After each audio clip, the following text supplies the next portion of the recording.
ಎಲ್ಲರಿಗೂ ನಮಸ್ಕಾರ. ವಿದ್ಯಾವಾಹಿನಿ ಯೂಟ್ಯೂಬ್ ಚಾನೆಲ್ಗೆ ನಿಮ್ಮೆಲ್ಲರಿಗೂ ಸ್ವಾಗತ. Hello everyone, welcome to Vidyavahini YouTube channel.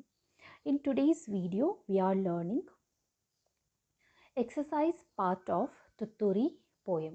The poem is already explained in English. The link will be given in the description box. Kindly go through that. And today we will be doing exercise part of this poem. First, we will know Padagala Artha. Padagala Artha. Pada means words. Words meaning. Artha means meaning. Padagala Artha. What is given here? Kasu Hana. Kasu mattu Hana means money. Jambha Ahankara. Jambha means showing pride of oneself. Ahankara, we can say arrogance or showing pride of oneself, that is Jambha. Halagu, kettu hogu means Halagu, kettu hogu means spoiled. Saddu sappala means sound. Sanje sayankala andre evening. So these are the words meanings. Here we have some more words meanings. Tagadu, ತೆಳುವಾದ ಲೋಹದ ಹಾಳೆ. ತೆಳು means thin. Loha means metal. Hale means sheet. So tagadu means thin metal sheet. In the poem we can see the line ಬಣ್ಣದ ತಗಡಿನ ತುತ್ತೂರಿ, colorful metal trumpet. So tagadu. Tagadu means ತೆಳುವಾದ ಲೋಹದ ಹಾಳೆ, that is thin metal sheet. ಕೊಳ means pond, ನೀರಿನ ತಾಣ, ಕೆರೆ. ತುತ್ತೂರಿ, ಊದುವ ವಾದ್ಯ. ವಾದ್ಯ means instrument. ಊದು means blowing. This is ತುತ್ತೂರಿ is blowing instrument. ಸರಿಗಮ ಪದನಿ, ಸಂಗೀತದ 7 ಸ್ವರಗಳು. 7 means 7. ಸರಿಗಮ ಪದನಿ is a 7 ಸ್ವರಗಳು, 7 ragas of Sangeeta, music. So 7 ragas of music. Next, here we have ಅಭ್ಯಾಸ. ಕೊಟ್ಟಿರುವ ಪ್ರಶ್ನೆಗಳಿಗೆ ಒಂದೊಂದು ವಾಕ್ಯದಲ್ಲಿ ಉತ್ತರಿಸು means answer in one sentence for given questions. So what is there in first question? ಕಸ್ತೂರಿಯು ಏನನ್ನು ಕೊಂಡನು. ಕಸ್ತೂರಿ, ಏನನ್ನು means what, ಕೊಂಡನು means bought. So what did Kasturi buy? What did he buy? What did Kasturi buy? Kasturi ತುತ್ತೂರಿಯನ್ನು ಕೊಂಡನು. Kasturi bought trumpet. ತುತ್ತೂರಿಯನ್ನು ಕೊಂಡನು. ಕಸ್ತೂರಿ ಎಲ್ಲಿ ತುತ್ತೂರಿ ಊದಿದನು. Second question, ಕಸ್ತೂರಿ ಎಲ್ಲಿ ತುತ್ತೂರಿ ಊದಿದನು. Where did Kasturi blow his trumpet? ಎಲ್ಲಿ means where, ಊದಿದನು means blowing. So where did he blow his trumpet? ಕಸ್ತೂರಿ ಕೊಳದ ಬಳಿ ತುತ್ತೂರಿ ಊದಿದನು. ಕಸ್ತೂರಿ blew the trumpet near the pond. So ಎಲ್ಲಿ, where, near the pond. So pond means ಕೊಳ, near means ಬಳಿ. So ಕೊಳದ ಬಳಿ, ಕಸ್ತೂರಿ ಕೊಳದ ಬಳಿ ತುತ್ತೂರಿ ಊದಿದನು. So Kasturi blew the trumpet near the pond. Next, third question. ಕಸ್ತೂರಿಯು ತುತ್ತೂರಿಯನ್ನು ಯಾವಾಗ ಊದಿದನು. ಯಾವಾಗ means when. So when did he blow his trumpet? So when did Kasturi blow his trumpet? When? The evening. Yes. So ಕಸ್ತೂರಿಯು ತುತ್ತೂರಿಯನ್ನು ಸಂಜೆಯಲ್ಲಿ ಊದಿದನು. ಸಂಜೆ, ಸಂಜೆ means evening. ಸಂಜೆಯಲ್ಲಿ ಊದಿದನು. Fourth question, ಜಂಭದ ಕೋಳಿ ಯಾರು. ಜಂಭದ ಕೋಳಿ, ಕೋಳಿ means hen, proud hen. Who is the proud hen here? Who is Jambada Koli? Kasturi. Yes, Jambada Koli is Kasturi. Who is the proud hen here? Kasturi. Jambada Koli, Kasturi. Fifth question. ಜಂಭದ ಕೋಳಿಗೆ ಏಕೆ ಗೋಳಾಯಿತು? ಏಕೆ means why. ಗೋಳಾಯಿತು means why did he cried? Why was he sad? Why did proud hen cried? ಜಂಭದ ಕೋಳಿ. Who is ಜಂಭದ ಕೋಳಿ? Kasturi is ಜಂಭದ ಕೋಳಿ. Why did he cry? Why did ಜಂಭದ ಕೋಳಿ cried? Because the colored trumpet was spoiled. ಬಣ್ಣದ ತುತ್ತೂರಿ ಹಾಳಾದುದರಿಂದ ಜಂಭದ ಕೋಳಿಗೆ ಗೋಳಾಯಿತು. Why did ಜಂಭದ ಕೋಳಿ cry? Because the trumpet, the colorful trumpet was spoiled.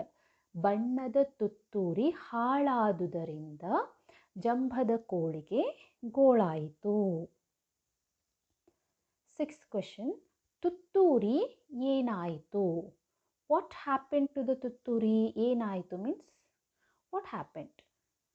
ತುತ್ತೂರಿ ಏನಾಯಿತು? What happened to the ತುತ್ತೂರಿ? What happened to the trumpet? ತುತ್ತೂರಿ ಹಾಳಾಯಿತು. ಹಾಳಾಯಿತು means spoiled. So ತುತ್ತೂರಿ got spoiled. I hope you understood the question answers. These are the question answers from the poem. And here next we have ಈ ವಾಕ್ಯಗಳಲ್ಲಿ ಬಿಟ್ಟಿರುವ ಸ್ಥಳವನ್ನು ಸೂಕ್ತ ಪದದಿಂದ ತುಂಬು. Fill in the blanks. We have to fill this given space with the word. Here what is given here? ಬಣ್ಣದ ತಗಡಿನ dash means these lines are there in the poem. I will show one example so that what comes next here, that we have to write. Let's go to the poem. We will come to know. The first line is, see, first line itself we have ಬಣ್ಣದ ತಗಡಿನ. Here ಬಣ್ಣದ ತಗಡಿನ. What is there next? Dash. What is the question? ಬಣ್ಣದ ತಗಡಿನ dash. So ಬಣ್ಣದ ತಗಡಿನ ತುತ್ತೂರಿ is the answer. That is what you have to write. Next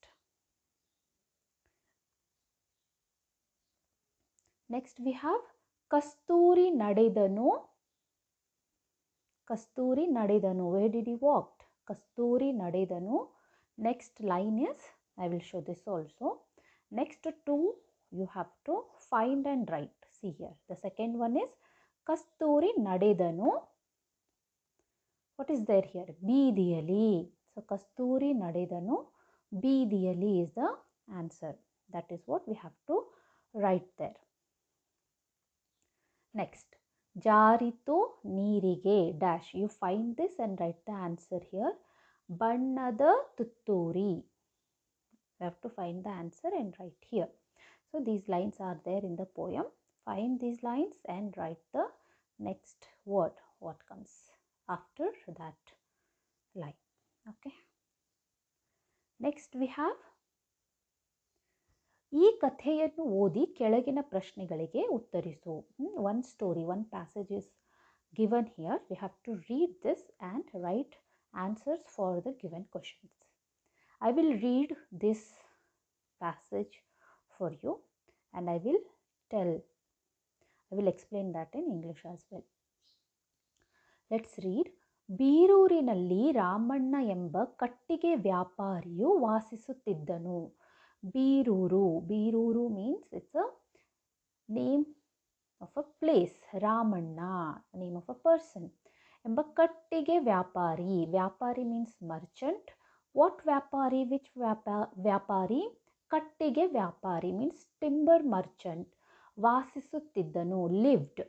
So in Birur there was a timber ವ್ಯಾಪಾರಿ who lived in ಬೀರೂರು.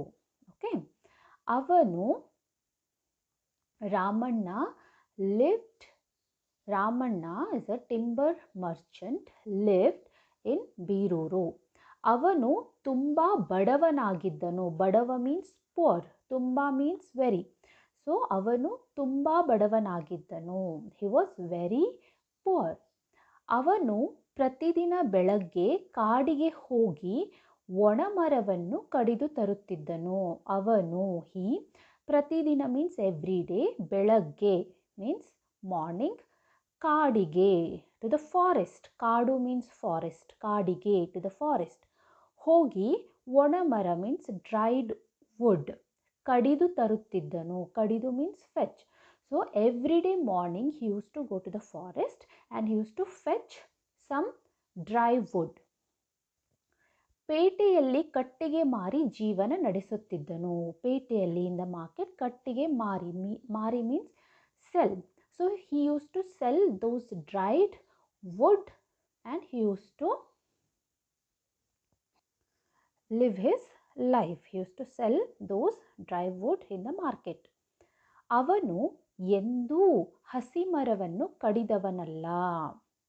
ಅವನು ಎಂದೂ, he never cut ಹಸಿ ಮರ means green tree. Okay, green tree or green wood. He never cut green wood.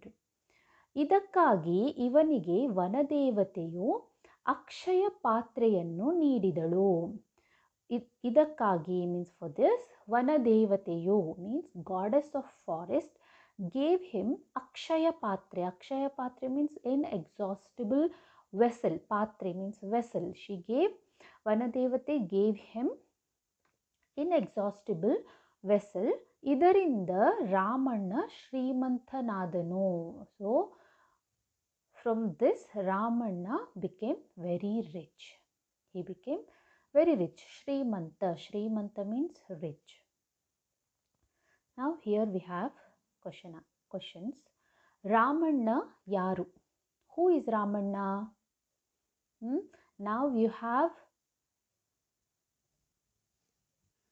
Now you know the passage, right? Now Ramanna yaru? Who is Ramanna? Ramanna is timber merchant, kattige vyapari. Ramanna is kattige vyapari. Okay, Ramanna kattige vyapari. This is the answer. Kattige vyapari is the answer. Ramanna ಎಲ್ಲಿ ವಾಸಿಸುತ್ತಿದ್ದನು? ಎಲ್ಲಿ? Where did Ramanna live? Ramanna lived in Biruru. So Ramanna ಬೀರೂರಿನಲ್ಲಿ. Here ಎಲ್ಲಿ means where. ಎಲ್ಲಿ? Where did Ramanna live? Ramanna lived in Biruru. Ramanna ಬೀರೂರಿನಲ್ಲಿ ವಾಸಿಸುತ್ತಿದ್ದನು. Okay.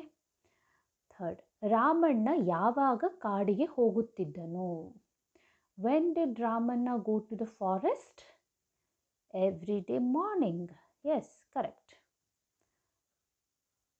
ಪ್ರತಿದಿನ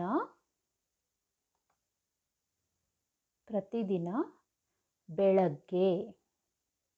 okay, Ramanna ಪ್ರತಿದಿನ ಬೆಳಗ್ಗೆ ಕಾಡಿಗೆ ಹೋಗುತ್ತಿದ್ದನು. ಯಾವಾಗ? ದಿಸ್ ಇಸ್ ಯಾವಾಗ, ವೆನ್. ಸೊ ರಾಮಣ್ಣ ಪ್ರತಿದಿನ ಬೆಳಗ್ಗೆ ಕಾಡಿಗೆ ಹೋಗುತ್ತಿದ್ದನು. Okay, next. ವನದೇವತೆಯು ರಾಮಣ್ಣನಿಗೆ ಅಕ್ಷಯ ಪಾತ್ರೆಯನ್ನು ಏಕೆ ನೀಡಿದಳು? Why did goddess of forest gave Akshaya Patre to Ramanna? Why? Because he never cut green wood, right? So Ramanna, instead of avanu you can write Ramanna. ಎಂದೂ ಹಸಿ ಮರವನ್ನು ಕಡಿದವನಲ್ಲ. ಇದಕ್ಕಾಗಿ ಇವನಿಗೆ ವನದೇವತೆಯು ಅಕ್ಷಯ ಪಾತ್ರೆಯನ್ನು ನೀಡಿದಳು. So this is the answer. ಅವನು ಎಂದೂ ಹಸಿ ಮರವನ್ನು ಕಡಿದವನಲ್ಲ. ಇದಕ್ಕಾಗಿ ಇವನಿಗೆ ವನದೇವತೆಯು ಅಕ್ಷಯ ಪಾತ್ರೆಯನ್ನು ನೀಡಿದಳು. This is all about exercise part of this Tutturi poem. I hope you have understood better and you have liked the video. I hope this explanation will help you in your learning, and I request you all to like the video and subscribe to my channel. Thank you.